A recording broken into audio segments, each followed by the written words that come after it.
अस्सलाम वालेकुम, welcome to profit series. इस्लामी तारीख में बहुत सी यादगार कहानियाँ हैं, लेकिन हज़रत इब्राहिम अलैहिस्सलाम का वाक़या ख़ास अहमियत का हामिल है। आइए उनकी कुछ वाक़यात बयान करते हैं। So please watch it. हज़रत इब्राहिम अलैहिस्सलाम इराक़ के मशहूर शहर बाबिल में पैदा हुए थे। इब्राहिम अलैहिस्सलाम के बाप बूतों को तराश कर बेचते थे और ख़ुद भी बूतों की इबादत करते थे। इब्राहिम अलैहिस्सलाम ने अपने बाप और अपनी कौम से फरमाया, तुम किसकी इबादत करते हो? वह कहने लगे, बूतों की। इब्राहिम अलैहिस्सलाम ने फरमाया, जब तुम बूतों को पुकारते हो तो क्या वह सुनते भी हैं या वह तुम्हें कोई नफ़ा और नुकसान भी पहुंचा सकते हैं? तो लोगों ने कहा, यह हम कुछ नहीं जानते, हमने तो अपने बाबा दादाओं को इसी तरह करते पाया है। अल्लाह ने इब्राहिम अलैहिस्सलाम को कम उम्र में ही हिदायत दे दी थी, इसलिए इब्राहिम अलैहिस्सलाम ने कभी भी एक लम्हे के लिए भी बूतों की इबादत नहीं की थी।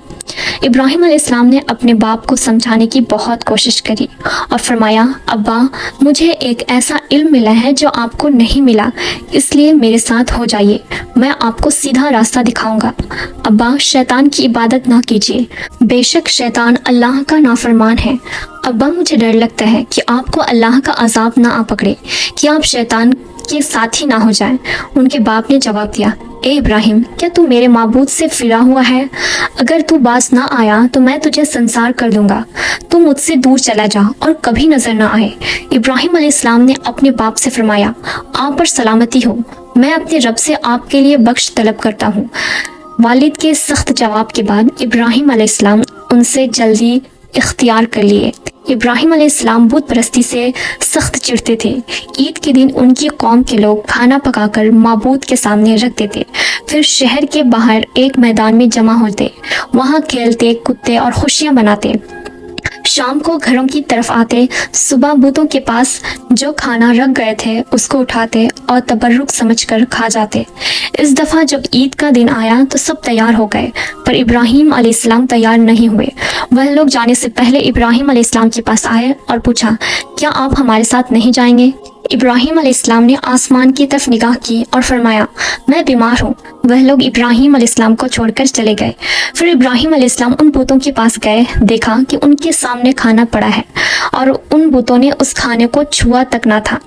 इब्राहिम अलैहिस्सलाम ने उनको अपनी तरफ मुखातब करके कहा, यह इतना सारा खाना तुम्हारे सामने पड़ा है और तुम इसको खाते क्यों नहीं हो? तुम्हें क्या हो गया है कि बात तक नहीं करते? फिर पूरी ताकत से कुल्हाड़ी लेकर बड़े बुत को छोड़ दिया, तमाम छोटे बुतों को तोड़कर कुल्हाड़ी बुत के कंधे पर रख दिया। लोग जब वापस लौटे तो हैरान रह गए कि यह कैसे हो गया। कौम के लोगों ने मशवरा किया कि सबको जमा करो और इब्राहिम अलैहिस्सलाम को बुलाओ और उसे बुलाओ और सज़ा दो। हज़रत इब्राहिम अलैहिस्सलाम से बोला गया, ए इब्राहिम, हमारे बुतों के साथ यह हरकत तुमने की? इब्राहिम अलैहिस्सलाम ने जवाब दिया, यह काम तो इस बड़े बुत का है, मुझसे क्यों पूछते हो? तुम अपने माबूद से क्यों नहीं पूछते? उनके टुकड़े टुकड़े किसने उड़ाए? और इब्राहिम अलैहिस्सलाम की ये बात सुनकर वह सब सोच में पड़ गए। फिर कहा, ए इब्राहिम, क्या तुम्हें इल्म नहीं है कि ये बोल नहीं सकते? वह इब्राहिम अलैहिस्सलाम ने फरमाया, तुम अल्लाह के सिवा उनकी इबादत क्यों करते हो जो तुम्हें कुछ भी नफ़ा ना दे सके और ना ही नुकसान पहुंचा सके? ताज्जुब है कि तुम पर और उन पर भी जिनको तुम अल्लाह के सिवा पुकारते हो, तुम उनकी पूजा करते हो, जिनको तुम खुद अपने हाथों से तराशते हो। क्या तुम में बिल्कुल अकल नहीं है? लेकिन सब कुछ समझने के बाद भी वह लोग अपने कुफ्र पर डटे रहे और इब्राहिम अलैहिस्सलाम को सज़ा देने का फैसला कर दिया। फिर उन लोगों ने एक मैदान में कई दिन तक खूब सारी लकड़ियां जमा की और उसमें आग लगा दी। जब आग खूब भड़क उठी तो उन्होंने इब्राहिम अलैहिस्सलाम को रस्सियों से बांधकर उस आग में डाल दिया। उस वक्त इब्राहिम अलैहिस्सलाम ने यह दुआ पढ़ी, हस्बुनल्लाहु व निअमल वकील, मेरे लिए अल्लाह काफ़ी है और वही बेहतर कारसाज है। अल्लाह ने आग से फरमाया, ए आग, इब्राहिम अलैहिस्सलाम पर ठंडी हो जा और सलामती वाली हो जा। चुनांचा इब्राहिम अलैहिस्सलाम को आग में डाला गया तो वह आग ठंडी हो गई। आग भी अल्लाह के हुक्म के बगैर नहीं जल सकती, इसलिए क्योंकि ये भी अल्लाह की मखलूक की है और इसकी कुदरत भी अल्लाह के पास है। इसलिए जब आग को अल्लाह की तरफ से ठंडा होने का हुक्म हुआ तो वह आग ठंडी हो गई आग ने ना इब्राहिम अलैहिस्सलाम के कपड़े जलाए और ना ही जिस्म के किसी हिस्से को नुकसान पहुंचाया। सिर्फ वो रस्सियां जलाई जिसने आग को बांधा गया था। लोग आग के आसपास इब्राहिम अलैहिस्सलाम को जलता हुआ देखने के लिए खड़े थे, लेकिन वह यह देखकर हैरान हो गए कि इब्राहिम अलैहिस्सलाम नाद से आग के दरमियान बैठे हैं। लोग इस मौजज़े को देखकर हैरत ज़दा थे। फिर इब्राहिम अलैहिस्सलाम आग से निकले। इतना बड़ा मौजज़ा देखने के बाद भी लूत अलैहिस्सलाम के सिवा कोई ईमान नहीं लाया। पूरे बाबिल शहर में लोग कुफ्र ही पर डटे रहे। हज़रत इब्राहिम अलैहिस्सलाम उनका यह रवैया देखकर नाउम्मीद हो गए। ये लोग कौन सा मौजज़ा देखना चाहते हैं? उस वक्त बाबिल पर नमरूद नामी बादशाह की हुकूमत थी। जब उसके पास इस मौजज़े की खबर पहुंची तो उसने अपने दरबार में इब्राहिम अलैहिस्सलाम को पेश करने का हुक्म दिया। इब्राहिम अलैहिस्सलाम से उनके रब के बारे में पूछा। इब्राहिम अलैहिस्सलाम ने जवाब दिया, मेरा रब वो है जो जिंदा करता है और मारता है। जवाब में उसने कहा, मैं भी जिंदा करता हूँ और मारता हूँ। उसने हुक्म दिया कि जेल से 2 आदमियों को ले आओ। फिर उसने एक को कत्ल करने का हुक्म दिया और दूसरे को माफ़ कर दिया और कहने लगा, देख लो, मेरे हुक्म से लोग मरते हैं और मेरे हुक्म से उन्हें ज़िंदगी मिलती है। इस पर इब्राहिम अलैहिस्सलाम ने कहा, बेशक अल्लाह सूरज को मशरिक से लाता है, तू उसको मगरिब से ले आ। इस पर नमरूद के पास कोई जवाब ना था। फिर उसने इब्राहिम अलैहिस्सलाम को शहर से निकल जाने का हुक्म दिया। इब्राहिम अलैहिस्सलाम इराक छोड़कर शाम की तरफ चल दिए। यहाँ पर उन्होंने अपने चचा की बेटी सारा अलैहिस्सलाम से शादी कर ली और यहीं रहने लगे। इस शहर के लोग बूतों की पूजा नहीं करते थे, बल्कि सितारों को पूजते थे। ये लोग रात को इबादत करते थे क्योंकि सितारे रात को दिखते थे। एक रात इब्राहिम अलैहिस्सलाम ने उन लोगों के साथ निकले और एक चमकते हुए तारे को देखकर मजाक में बोल पड़े कि यह मेरा रब है। फिर जब वह तारा छुप गया तो बोले कि ये मेरा रब कैसे हो सकता है, ये तो छुप गया। अगली रात उन्होंने चांद को देखकर बोला, ये मेरा रब है। फिर जब दिन हुआ और चांद छुप गया तो बोले, यह रब कैसे हो सकता है? अगर दिन के वक्त किसी को अपने रब की हाजत होगी तो वह क्या करेगा? इन बातों से इब्राहिम अलैहिस्सलाम उन लोगों को गौर और फिक्र की दावत दे रहे थे ताकि वह लोग गौर करें। फिर जब दिन हुआ और सूरज निकला तो कहने लगे, यह मेरा रब है, यह तो सबसे बड़ा है। लेकिन जब वो भी गुरूब हो गया तो कहने लगे, यह भी रब कहलाने का लायक नहीं है, ये सब तो मखलूक है। मैं उसकी इबादत करता हूँ जो इन सबको बनाने वाला है, पैदा करने वाला है। लोगों ने फिर भी कुफ्री किया और कोई भी ईमान नहीं लाया। चुनांचा इब्राहिम अलैहिस्सलाम ने फिर हिजरत करने का फैसला किया और मिस्र जा पहुँचे। मिस्र के बादशाह को खबर मिली कि एक शख्स हिजरत करके यहाँ पर आया है और उसके साथ एक औरत है जो बहुत हसीन और जमील है। उस बादशाह ने अपने लोगों को भेजा कि उस औरत को मेरे पास ले आओ और पता करना कि उसके साथ जो आदमी है वह कौन है। अगर वह उसका शौहर है तो उसे कत्ल कर देना। उधर बादशाह ने अपने लोगों को भेजा, इधर अल्लाह ने इब्राहिम अलैहिस्सलाम को वही भेज दी। इब्राहिम अलैहिस्सलाम ने सारा अलैहिस्सलाम को कहा, अगर वह तुमसे मेरे बारे में पूछे तो कह देना तुम मेरी बहन हो। फिर उन्होंने समझाया कि इस रूहे ज़मीन पर मेरे और तुम्हारे सिवा कोई ईमान वाला नहीं है, इस लिहाज से तुम मेरी दीनी बहन हो। उस जालिम बादशाह ने सारा अलैहिस्सलाम को अपने महल में बुला लिया। जब उसने सारा अलैहिस्सलाम के साथ बदकारी करने के लिए अपने हाथ आगे बढ़ाए तो सारा अलैहिस्सलाम ने अल्लाह से दुआ की और दुआ की बरकत से उस बादशाह का हाथ जम गया। वह बुरी तरह चीखने लगा और उसके साथ सारे मुलाजिम आ गए। यह देखकर सारा अलैहिस्सलाम डर गई और सोचा कि अगर ये मर गया तो लोग वह सोचेंगे कि मैंने इसे कत्ल किया। फिर उन्होंने उनसे निजात देने के लिए अल्लाह से दुआ की और उस बादशाह का हाथ ठीक हो गया। उसने फिर से वही हरकत की, उसका हाथ फिर जम गया। ऐसे 3 मरतबा हुआ और आखिर बार उसने सारा अलैहिस्सलाम से वादा किया, अब की बार अगर तुम मुझे इस मुसीबत से निजात दिलाएगी तो मैं तुझे छोड़ दूंगा। फिर सारा अलैहिस्सलाम ने अल्लाह से दुआ की और वह ठीक हो गया।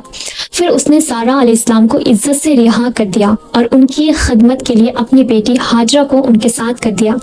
सारा अलैहिस्सलाम जब वापस आई तो इब्राहिम अलैहिस्सलाम ने फरमाया कि आप यहाँ नहीं रहेंगे बल्कि वापस जाएंगे। फिर वह लोग वापस फिलिस्तीन चले गए।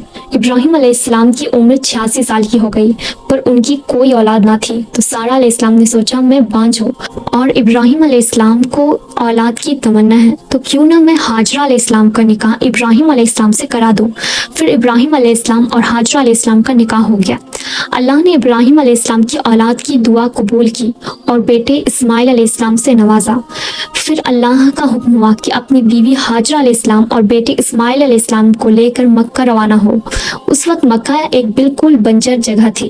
یہاں پر ابراہیم علیہ السلام اپنی بیوی بچے کو چھوڑ کر جانے لگے تو ہاجرہ علیہ السلام کو بہت حیرانی ہوئی. وہ اپنے شوہر سے پوچھنے لگی, اے ابراہیم, ہمیں کہاں چھوڑ جا رہے ہو؟ یہاں نہ پانی ہے, نہ خوراک ہے, نہ کوئی انسان. ابراہیم علیہ السلام نے کوئی جواب نہیں دیا اور چلتے رہے. ہاجرہ علیہ السلام ان کے پیچھے چلتی رہی اور سوال کرتی رہی کہ ہمیں کس کے حوالے کر کے جا رہے ہو؟